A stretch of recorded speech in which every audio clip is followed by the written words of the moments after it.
বা যারা এই মানুষ জানোয়ার চেয়ে আরো নিকৃষ্ট হয়েছে, দৃষ্টান্তমূলক আইনের মাধ্যমে ওনার দৃষ্টান্তমূলক শাস্তি চাই, সর্বোচ্চ শাস্তি। সে কেন তাকে হত্যা করা হয়েছে সেটা যাতে খুঁজে বের করা হয়, কারণ যেখানে রক্তাক্ত অবস্থায় পাওয়া গেছে আমরা ধরে নিতে পারি আত্মহত্যা না, এটা হত্যা করা হয়েছে এমনটাই। কারণ তাকে তো এই অবস্থায় কিন্তু সিলেট নিয়ে যাওয়া হচ্ছিল, লামাকাজি যাওয়ার পরে হয়তো মারা গেছেন। এটা আসলে তদন্তের মাধ্যমে বেরিয়ে আসবে। আমরা কিন্তু সবার মুখের কথা শুনে এটা বলছি, আসল তদন্ত যখন হবে তখন কিন্তু এই জিনিসটা বেরিয়ে আসবে। নিহতর ব্যক্তির নাম হচ্ছে সৈয়দরাও গ্রামের হাফিজ আব্দুল হান্নান সাহেব, যিনি এই এলাকার মানুষের সাথে ভালো একটা সম্পর্ক ছিল এবং প্রতিদিনই মানুষ সকাল বিকাল কিন্তু এখানে আসতেন, সকাল বিকাল এখানে আসতেন পানি ভরা নেওয়ার জন্য। তিনি কিন্তু কারো কোনো সমস্যা হলে কিন্তু তিনি এই হাফিজ সাহেবের এখানে আসতেন।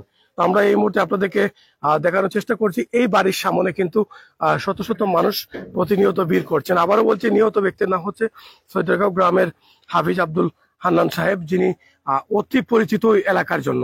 আমরা সেখানে রয়েছি, আপনাদেরকে দেখানোর চেষ্টা করছি। ওনাদের মেইন বাড়িটা রয়েছে ভিতরে, এখানে একটা বাসা আছে, ওখানে সকালবেলা তিনি আসতেন এবং ফজরের নামাজ পড়ে এখানে বসতেন। তো এখানে অনেক রুগীরা আসতেন কিন্তু যাদের অনেক সমস্যা হয় ফুটো দেওয়ার জন্য এবং পানি ভরা নেওয়ার জন্য তিনি কিন্তু এখানে বসে থাকতেন, সবাই আসতেন কিন্তু এখানে। আমি নিজেও ব্যক্তি অনেক সময় ওনার কাছে আসতাম এবং প্রতি সকাল আসলে কিন্তু 10-20 জন তো মানুষ তো আসতেনি। আজকে সকালবেলা সারাদিনও আজকে সকালবেলা যেহেতু খবর পেয়েছি, আসলে এটা বিশ্বাস করার মতো কোনো ঘটনা নেই, কিন্তু তাৎক্ষণিকভাবে চলে আসলাম। এখানে ভিতরে কিন্তু আইন শৃঙ্খলা বাহিনী তদন্ত করতেছেন, আমরা বাইরে আছি।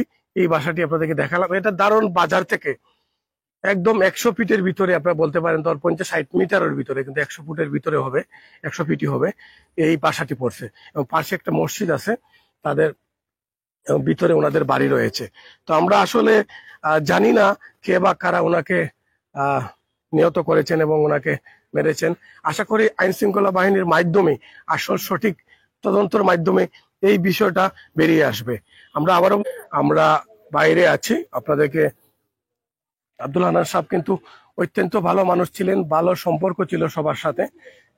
উনি ব্যক্তি হিসেবে খুব একটা অমায়িক, পরহেজগার, মুত্তাকি, আমলদার। উনি সার্বক্ষণিক 5 ওয়াক্ত নামাজ জামাতে আদায় করতেন এবং যে মানুষই আসতো ওনার সাথে অত্যন্ত ভালো ব্যবহার। এমন কোনো ব্যক্তি নাই যে ওর সাথে খারাপ ব্যবহার পাইছে, আচরণ পাইছে, এটা নাই। তো আমাদের জানা মতো উনি খুব একজন পরহেজগার মানুষ, মুত্তাকি মানুষ, আমলদার মানুষ, 5 ওয়াক্ত নামাজি। এবং উনি যে হালকাটি চিকিৎসা করতেন। কখনো শুনেছেন কারোর সাথে ঝগড়া করেছেন বা এমনটাই? আসলে আমি তো কখনো দেখিনি আমার জন্য পরে উনি কারোর সাথে। হ্যাঁ, আমার জানা মতে মানে আমাদের টারওয়ার পর থেকে এই পর্যন্ত উনি কোনোর সাথে কোনো শত্রুতা নাই, কোনো একটি খারাপ মন কিছু নাই। উনি আমাদের দোকানে যে যাইতেন অত সুন্দর সুরভাবে ভদ্র ব্যবহার আচরণ করতেন। আমার জানা মতো উনার কোনো শত্রুতাই নাই। যে বা যারা মানুষের সেবায় নিয়োজিত এবং আমলের উপরে নিয়োজিত। এই এলাকায় আসলে এরকম যে অবস্থা, এই ঘটনা কিন্তু এই দারবাজার এলাকায় আসলে আর কোনোদিন ঘটেনি। এটা প্রথম আমি দেখেছি এই এখানে। আর একটা বুকারবাঙ্গার সাইডে কিন্তু অন্য গ্রামের অন্য মানুষ বালাটিয়া থাকতো, সেখানে ঘটেছিল। সেটা তো প্রকাশ্যেই হত্যা করেছিল। এটা কিন্তু প্রকাশ্যে নয়, সকাল 7টা বাজে অনুমানিক অথবা 8টা বাজে এমনটাই তারা বলেছেন যে তাকে এখানে রক্তাক্ত অবস্থায় পাওয়া যায় বাসাতে, একা বাসাতে। কারণ তিনি ফজরের নামাজ পড়েই কিন্তু এই বাসাতে তিনি থাকতেন, বসতেন। এখানে কেন বসতেন এটা একটা কথা, কারণ এই এলাকার মানুষ কেউ কেউ আসতেন নিজের শরীরে ফু দেওয়ার জন্য, যেহেতু তিনি আল্লাহ আলী মানুষ। হয়তো কেউ আসতেন পানি ভরা নেওয়ার জন্য, কেউ তাবিজ নেওয়ার জন্য এখানে আসতেন।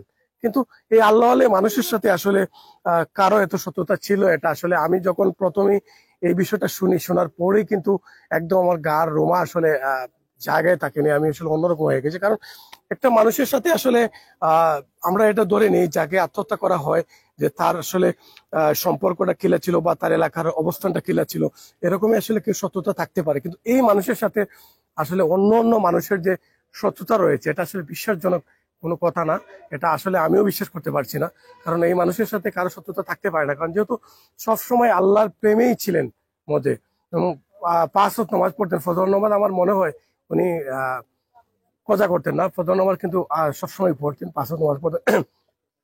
এই মানুষটির সাথে এমনটা কেন করা হলো একটু সর্বোচ্চ শেয়ার করে সবার কাছে পৌঁছে দিবেন, যাতে আমরা মনে করি যাতে এই এলাকার মানুষ এটা দেখে